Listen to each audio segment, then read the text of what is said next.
Andy Pycroft के हवाले से जारी तनाज़े का ड्रॉप सीन हो गया है। पाकिस्तान और यूएई के मैच को मुतनाज़े आईसीसी मैच रेफरी ही सुपरवाइज करेंगे। ज़राए के मुताबिक एंडी पायक्रॉफ्ट ने अपनी गलती का एतराफ़ कर लिया है। एंडी पायक्रॉफ्ट के हवाले से जारी तनाज़े का ड्रॉप सीन हो चुका है। पाकिस्तान और यूएई के मैच में रेफरी के फ़राइज़ मुतनाज़े रेफरी ही अंजाम दे रहे हैं। एंडी पायक्रॉफ्ट ही इस मैच के रेफरी हैं और मैच को मुतनाज़े आईसीसी मैच रेफरी इस वक्त सुपरवाइज कर रहे हैं।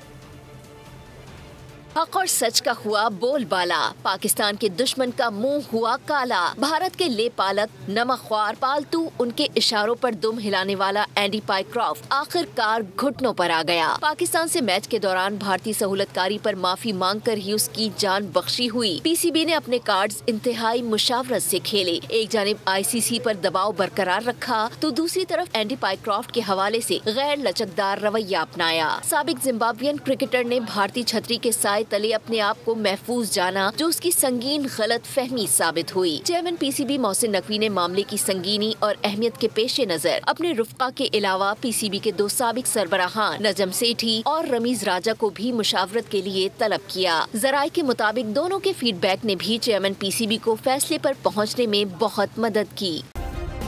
सब्सक्राइब करें और बेल दबाएं ताकि कोई खबर रह न जाए।